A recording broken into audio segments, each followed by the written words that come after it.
Hello and welcome back to my channel. It's Tina.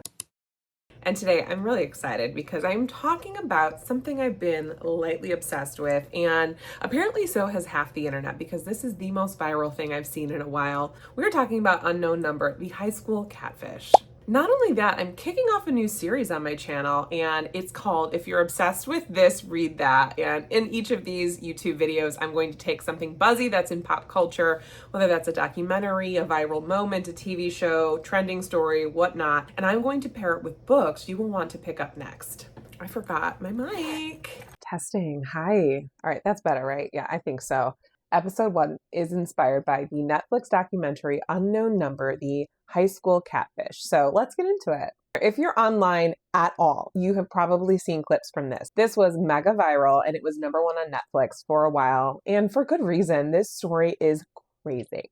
It's absolutely insane, and I am going to keep this video spoiler free. So if you've not watched it yet, go ahead and watch it now. It's only about an hour and a half long, so it's not going to take you very long to get through, and it's really worth the watch. It is a documentary, and it's set in Beale City, Michigan. It's about this teenage girl named Lauren, and she is just a regular girl. She is living in this small town, and she was dating her then boyfriend, Owen, and they became victims of a 20-month-long harassment campaign.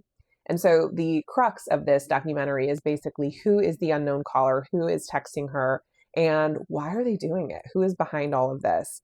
And again, I'm not going to spoil anything here, and I'm not going to spoil it with my book recommendations. I'm trying very hard not to. I actually have a couple more books that I would add to this list, but I don't want to because it's very clear then if you read those books, you'll know who did it. So I'm not going to recommend them. But this documentary truly made me realize that the truth sometimes is stranger than fiction, honestly. Feel free to chat with me in the comments because what the fuck? We've got to talk about it. So you've got Lauren and Owen, and they are these two normal high schoolers who are leading a good life. They're athletes, they are each other's first love, and they have fun together. That is until they both turn into stalking victims who get harassed daily. And this was not just a one-time thing. Again, this lasted 20 months, and I did the math. 20 months is a long time for anyone, but especially someone who is in high school who's only been alive for something like 190 months. That is 10% of their life that they had to deal with this stalking and harassment, just to put it in perspective. Now, this wasn't just a few mean messages. This was dozens daily, and the real texts are shown in the show, and they will stop you in their tracks because they are insane. And Lauren is the one that's primarily getting the messages, and they attack her relationship with Owen. They attack her looks, her intelligence, her clothing, her body, her behavior, everything. And initially they thought these were just a mean-spirited prank from somebody else that was in their class, but then things begin to escalate to an insane level, and the messages intensify. They get ruder, they get sexually explicit, and they even end up telling Lauren to kill herself. And by this time, the parents are involved, and they are literally begging anybody, the school, law enforcement, FBI, to help, and no one knew who the culprit was. And I'm going to end this there because there is a huge twist, and I don't want to spoil anything for you. And again, I'd love to chat with anybody who watches this because it is one of those that you're going to want to connect with somebody about because it's really jaw-dropping. I really feel bad for Lauren. I also found this to be a fascinating case study about stalking, manipulation, and the internet.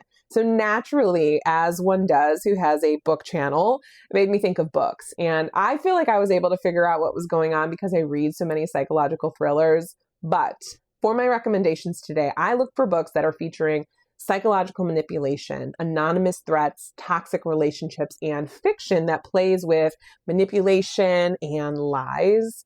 Not all of these are thrillers, but I do think that these fit the brief. To begin, if you want a book that explores the inside life of high schoolers, I would recommend the book Reconstructing Amelia by Kimberly McCreight. And this one is about a single mother named Kate who investigates her daughter Amelia's death after the school claims it was a suicide. Now, Kate gets an anonymous text that says, Amelia didn't jump, which sort of prompts her, of course, to delve into Amelia's digital life and sifts through her emails, her texts, her social media pages to really figure out what is the truth and what happened to her daughter and what happened to her in her final days. And she uncovers a complex story of secret societies, first loves, and betrayal at Amelia's exclusive private school.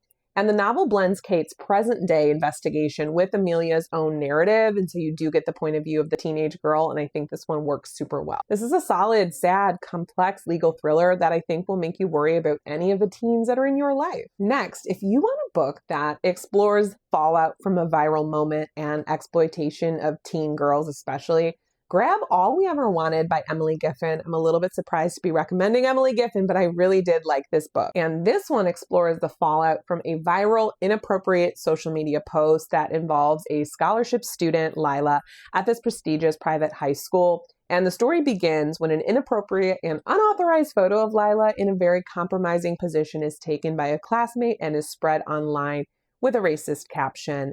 And the photo goes viral. The novel centers on the Volpe family, who are struggling financially, and the wealthy Browning family, whose son Finch is the one who took the photo. I read this a while ago, but I remember being so surprised as to how much I enjoyed it. It explores how privilege and class play a role on who gets blamed. But the reason why I think this one's a good fit for this video is because the story highlights the destructive power of social media and how rapidly misinformation can spread in a high school setting. The parents are also characters in this one, and the book explores how you hold your kids accountable while also protecting them. Now, if you want a book that focuses a little bit more on stalking and the role of social media, again, I highly recommend You by Carolyn Kepnes. You've probably read it at this point, and I know the adaptation on Netflix was great, but the books are also really, really solid, particularly on audio. Santino Fontana is the audiobook narrator, and he is fantastic. You is about this deeply disturbed individual named Joe Goldberg who uses social media and modern technology to stalk and manipulate those he becomes obsessed with. And in this book, Joe becomes obsessed with Beck, a woman that he meets at the bookshop where he works. And what's interesting about this is that he uses digital clues to get closer and closer to her and ends up invisibly and obsessively taking control of Beck's life. He moves from stalker to boyfriend and transforms himself into the perfect man, all while quietly removing the obstacles that stand in their way, even if that means murder. Now, this is a thriller I wish I could read again for the first time. I love this book. I love Joe Goldberg, and he's just this character that you oddly find yourself rooting for, even though, like, he's the bad guy. If you'd like a book that explores complex mother-daughter relationships, I would like to recommend the book that I'm actually reading now. It's called Love, Mom. And this is a psychological thriller about Mackenzie, whose life is upended when her best-selling mother, who is an author, passes away. And she dies under suspicious circumstances, and after the funeral, she begins to receive mysterious diary pages from an anonymous #1 fan that reveal these shocking secrets about her family's past, forcing her to investigate the truth and the lies her life was built on. And again, I am still reading this one, so I don't know how great of a pairing this is, but from what Mackenzie is telling us, her mom is a true narcissist, steal the show type of person. And I think this one is a good fit from the show because Mackenzie in the book is receiving these anonymous letters, and as you get more and more letters, you get closer and closer to figuring out who is sending them, and I think that matches with the documentary. And this next one investigates the ways in which parents' actions impact the lives of their children, and it's set in a small town, so I'm recommending Sharp Objects by Gillian Flynn. I feel like I need to revisit all of Gillian Flynn's books again because it's been so long, but I remember being absolutely floored by this one. I actually do have a copy here. And this one, Sharp Objects, follows Camille, who returns to her small hometown in Missouri. She is a journalist, and she is investigating the murders of 2 young girls. And while investigating, Camille must confront her own demons, including alcoholism, self-harm, and a deeply dysfunctional relationship with her controlling mother, Adora, and her manipulative half-sister, Amma. And this story explores themes of family dysfunction, trauma, and the dark secrets lurking beneath the surface of a small town, with Camille discovering this horrifying connection about her own past as she uncovers the truth. Highly recommend this one.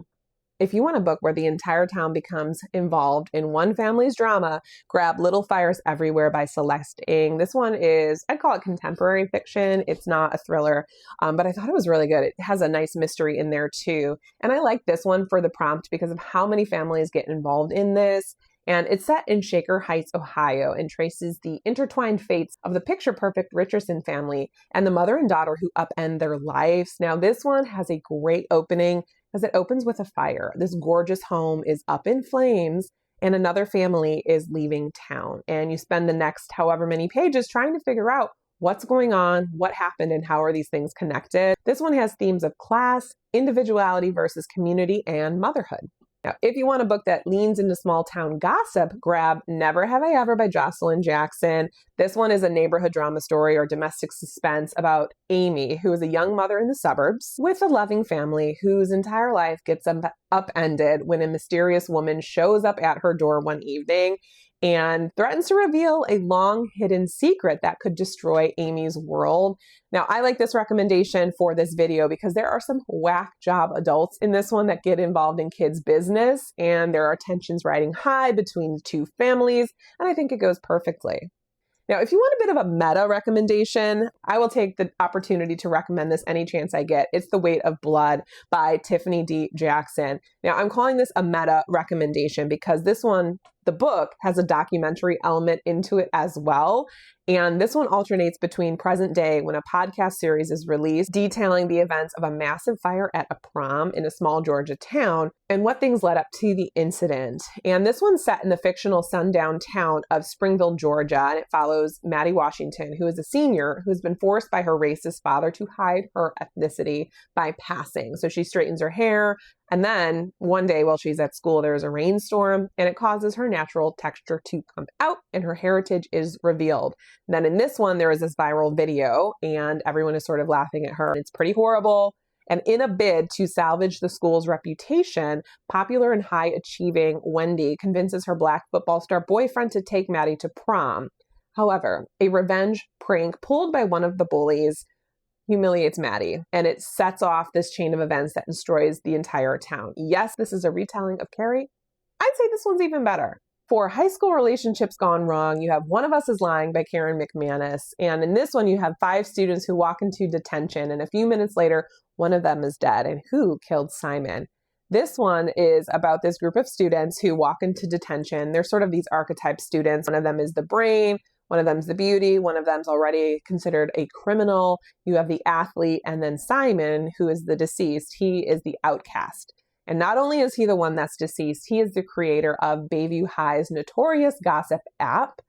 They all are sent to detention, only Simon never makes it out. And the big question around this one is what happened to Simon and who's responsible. And he died on a Monday, and it's very suspicious because on Tuesday he had planned to post juicy reveals about all 4 of the suspects in his murder, and they're trying to figure out like what were they trying to hide and who is involved, right? I think this one is a good fit because again, it's set in high school and sort of everyone's involved. Just like in the documentary, they have different suspects and there's different people that get suspected based on their archetype. Finally, if you want a book that will make you more careful about sharing online, I recommend Follow Me by Kathleen Barber. It's about a social media influencer named Audrey who becomes the target of an obsessive stalker who uses the internet and dark web to track her every move.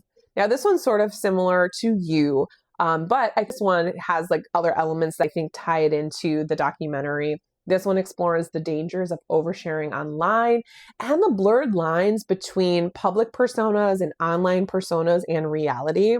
This one is told from multiple perspectives, including the stalkers, and it builds suspense as the stalker's obsession escalates from online to real world situations. And the main character doesn't know who this creepy stalker is, and there is a big mystery surrounding it. And I think it makes sense with the documentary given what it's about. That is it. This is just a quick little video for you today. I am curious, have you watched this documentary? What do you think about it? Don't read the comments if you've not watched it yet, because I invite conversation in the comments. I tried to be as spoiler-free as I can in this video, but chat in the comments with me about the High School Catfish and what do you think is going to happen to them? I want to know. I want to talk about everything. But if you like this video, don't forget to like it and subscribe to my channel if you haven't already. I am here for you regularly, giving you book recommendations, and I will see you in my next video. Bye.